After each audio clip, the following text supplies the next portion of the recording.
Hello guys, कैसे हो आप सब। उम्मीद है यार आप सब बहुत अच्छे होंगे। तो गाइज़ आज की इस वीडियो के अंदर हम आपसे बात करेंगे कुछ ऐसे सवाल के बारे में जो बीपीओ इंडस्ट्री के जो इंटरव्यूज़ होते हैं, जो कि अगर आप फ्रेशर है तो ये वीडियो आप सभी के लिए हेल्पफुल रहेगा, क्योंकि अगर आप बीपीओ में इंटरव्यू देने जाते हैं तो मैं अभी 5 सवाल के बारे में डिस्कस करूँगा जो कॉमन जो है ये पॉसिबिलिटीज़ है कि आप अगर 10 जगह में जाते हैं तो 8 से 9 जगह में ये इंटरव्यू में आपको ये सारे सवाल जो है वो पूछे जाएंगे ही।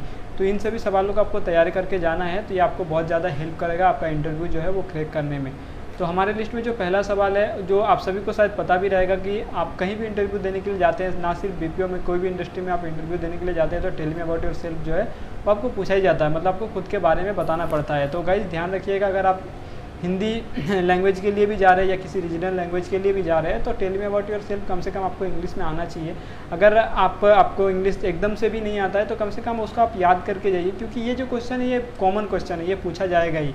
तो इस चीज़ को आपको अच्छे से इंग्लिश में तैयारी करना है, और हिंदी और या फिर रीजनल लैंग्वेज, जिस लैंग्वेज के लिए आप जा रहे हैं उस लैंग्वेज में तो आपको आएगा ही। इसके अलावा आपको इंग्लिश में भी इसका तैयारी कर लेना है। और अगर आप इंग्लिश के लिए इंटरव्यू देने जा रहे हैं तब तो आपको इंग्लिश में ही पूछा जाएगा, सारा इंटरव्यू पूरा कंप्लीट इंग्लिश में ही होगा। लेकिन अगर आप जैसे कि हिंदी के लिए वैकेंसीज भर रहे हैं या हिंदी के लिए इंटरव्यू देने के लिए जा रहे हैं तो हो सकता है आपको हिंदी में भी पूछा जाए, या tell me about yourself आप अपने बारे में हिंदी में भी बता सकते हैं वहाँ पे, अगर आपको वहाँ पे बोला जाता है तो। अदरवाइज मैक्सिमम केसेस में देखा जाता है कि आपको इंग्लिश में ही पूछा जाता है, और वो जो सामने वाला पर्सन आपका इंटरव्यू लेता है वो भी एक्सपेक्ट करता है कि आप उसका जवाब कम से कम, tell me about yourself का जवाब कम से कम आप इंग्लिश में दें।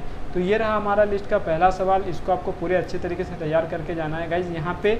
और एक बात ध्यान देनी है, tell me about yourself में जो पर्सन है आगे वाला, उसको आपको बोर नहीं करना है, आपको कट टू कट बात उतना ही बताना है जो कंपनी के लिए बेनिफिट है। जैसे कि आप खुद के बारे में बताएं, अपना नाम बताया, आप कहाँ से बिलोंग करते हैं, अभी कहाँ रहते हैं प्रेजेंट में, या फिर आप जो है अपना फैमिली डिटेल में आपका मम्मी पापा या आपका मम्मी पापा को छोड़ के, या फिर मम्मी पापा क्या करते हैं वो सब बताने की ज़रूरत नहीं है।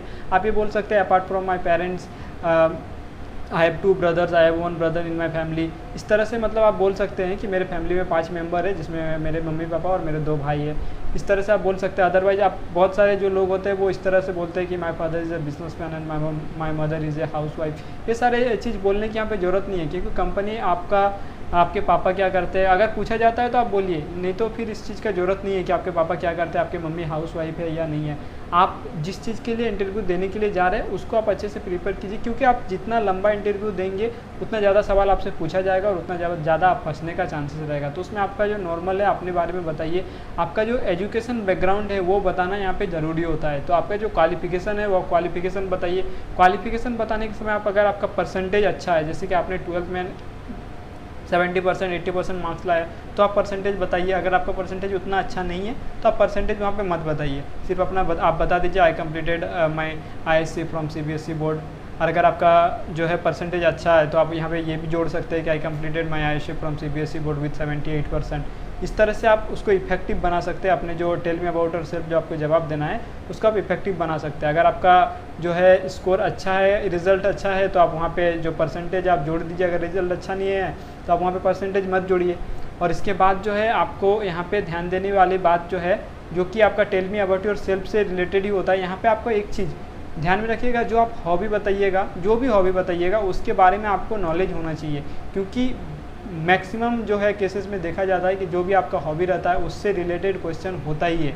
तो यहाँ पे अगर आप जो भी हॉबी बताइए, जैसे कि आप बताइएगा कि वॉचिंग क्रिकेट या प्लेइंग क्रिकेट, तो क्रिकेट के बारे में आपको पूरा नॉलेज होना चाहिए, ठीक है, क्योंकि क्रिकेट के बारे में आपको क्वेश्चन पूछा जाएगा ही वहाँ पे। या फिर आप जो भी चीज़, अगर आप बोलते हैं कि माई हॉबीज़ लिसनिंग म्यूज़िक, तो आपके पास म्यूज़िक के बारे में नॉलेज होना चाहिए, म्यूज़िक अवार्ड्स के बारे में, सभी चीज़ के बारे में। मतलब बेसिकली मेरा कहने का मतलब ये है कि अगर आप कुछ भी हॉबी बताते हैं तो हॉबी से रिलेटेड आपको सवाल वहाँ पे पूछा जाएगा। तो यहाँ पे tell me about yourself, I hope कि आप मैं कंप्लीट कर पाया कि आपको क्या क्या चीज़ का तैयारी करना है यहाँ पे। और गाइज़ ये चीज़ जो है tell me about yourself आपको सभी इंटरव्यू में पूछा जाएगा, तो आपको डेफिनेटली इसका तैयारी करके ही जाना चाहिए।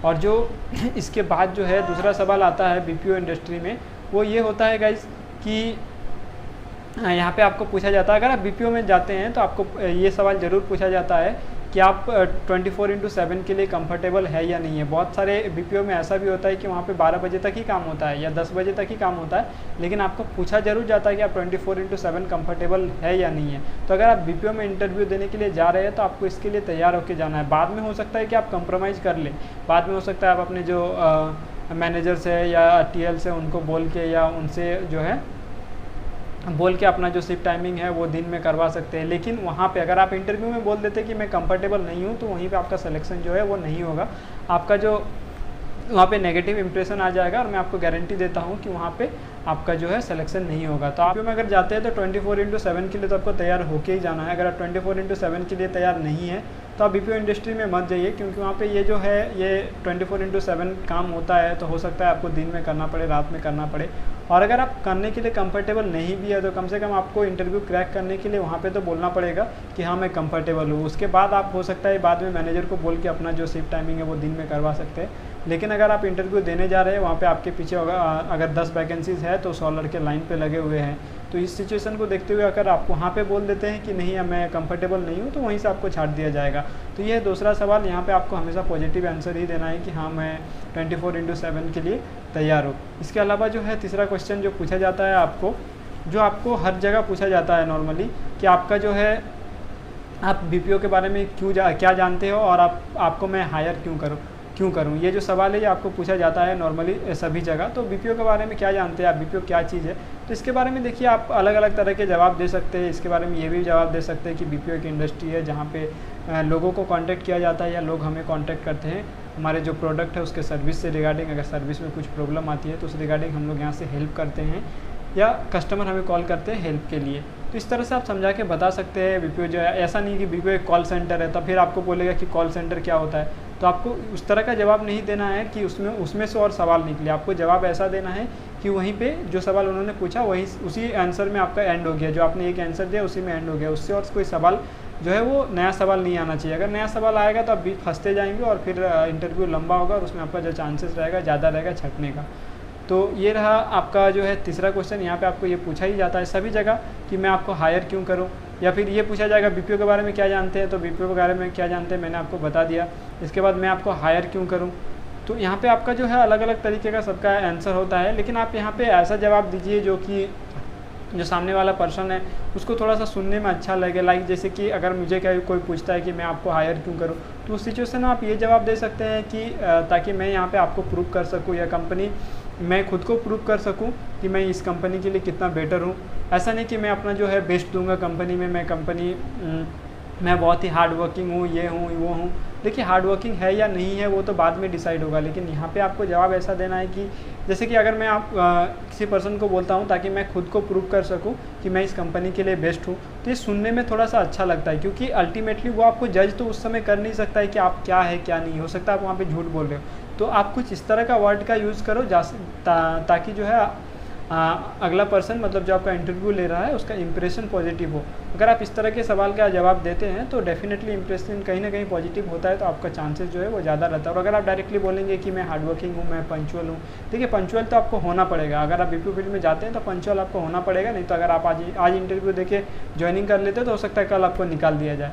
तो आप पंचुअल है, अगर नहीं है तो आपको होना पड़ेगा। तो इस सिचुएशन में आप जोड़ सकते हैं कि मैं जो है अपने काम को लेकर बहुत पंचुअल हूँ, या फिर मैं खुद को प्रूव करना चाहता हूँ यहाँ पे कि मैं इस फील्ड के लिए बहुत बेस्ट हूँ या बहुत अच्छा हूँ, मैं खुद को प्रूव करके दिखाऊंगा आप लोगों को।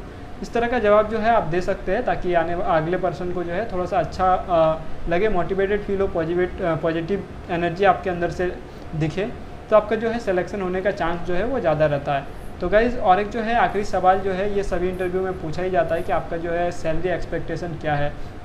देखिए सैलरी एक्सपेक्टेशन आपका क्या है वो आपको सिर्फ पूछा जाता है, वो कंपनी पर कभी भी डिपेंड नहीं करता है कि आपको जितना एक्सपेक्टेशन है वो कंपनी आपको देगा। मान के चलिए कंपनी का ये रूल्स है कि वो 10 से 11 हज़ार रुपये फ्रेशर को देगा। अगर आपका एक्सपेक्टेशन 15 हज़ार है तो क्या आप वहाँ पे आपका सिलेक्शन होगा?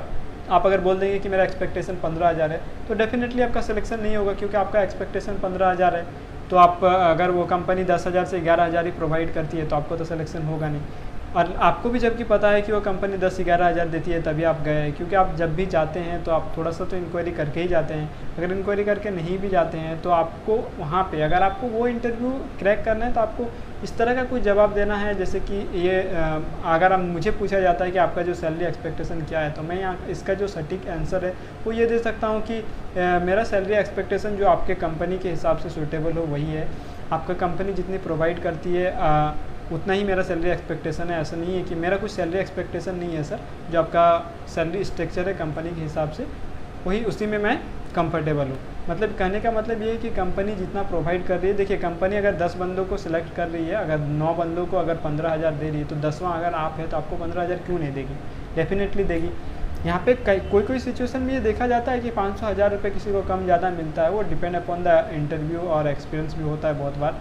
लेकिन देखिए अगर आप वहाँ कंपनी का 10 से 12,000 कंपनी देने वाली है, मैक्सिमम 12,000, और आप वहाँ पे मांग करते हैं 15,000 का, तो कंपनी तो आपको रखेगी नहीं, डायरेक्ट तो वो बोल देगी कि नहीं मैं हमारा जो कंपनी है उसका सैलरी स्ट्रक्चर 12,000 का ही है, तो 12,000 से ज़्यादा तो मैं आपको दे नहीं पाऊँगा। अगर वहाँ पे आप फिर से बोलते हैं नहीं सर मैं 12,000 में कंफर्टेबल हूँ, तो वहाँ पे आपको फिर से सवाल आएगा, आपने तो अभी बोला था 15,000, फिर 12,000 में आप कैसे मैनेज करेंगे, बहुत तरह का सवाल आएगा। तो उस समय आपको यही बोलना है कि आपका जो सैलरी स्ट्रक्चर है कंपनी का उसी में मैं कंफर्टेबल हूँ।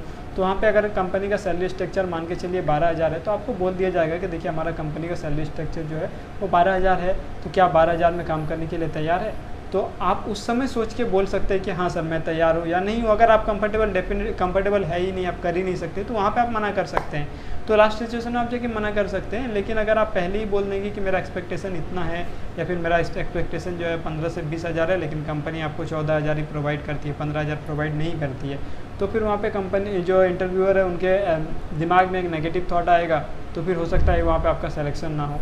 तो छोटी छोटी चीज़ों का आपको ध्यान पे रखना होता है इंटरव्यू देने के लिए जाते समय। ये जो 4 या 5 मैंने सवाल आपसे किया, या फिर जो बातें मैंने की, ये सारे चीज़ सभी इंटरव्यू के दौरान होता है। आप किसी भी इंटरव्यू में जाइए, बीपीओ के सभी में होगा ही, ये चीज़ होगा ही, तो आपको ये चीज़ हमेशा फेस करना पड़ेगा। तो इस सभी चीज़ों का जो है आप पूरे अच्छी तरीके से तैयार करके रखें। देखिए आप कहीं पर अगर आप झूठ भी बोल रहे हैं ना, तो झूठ ऐसे बोलिए कि आने वाला मतलब अगले पर्सन को कुछ समझ में ना आए। ऐसा बोल रहे हैं कि आप झूठ बोल दिए, अगला उन्होंने कुछ और क्वेश्चन किया, उस वहाँ पर आप फंस गए। तो इन सभी चीज़ों का आपको तैयारी करके जाना है। और ये 5 जो क्वेश्चन मैंने आपसे पूछा, या सॉरी मैंने आपको जो बताया, ये पाँचों का पाँचों आपको पूरा तरह से तैयार करके जाना है। तो डेफिनेटली कहीं ना कहीं चांसेस होगा आपका 70-80% कि आपका जो इंटरव्यू है वो क्रैक हो जाए। तो आई होप कि ये छोटा सा वीडियो आप सभी के लिए थोड़ा सा हेल्पफुल रहा होगा। अगर वीडियो हेल्पफुल रहा तो प्लीज़ इसे लाइक करें, शेयर करें अपने सारे दोस्तों के साथ, और इस तरह के इंटरेस्टिंग और लेटेस्ट वीडियो देखने के लिए हमारे चैनल को सब्सक्राइब करके रखें। धन्यवाद, आपका दिन शुभ हो।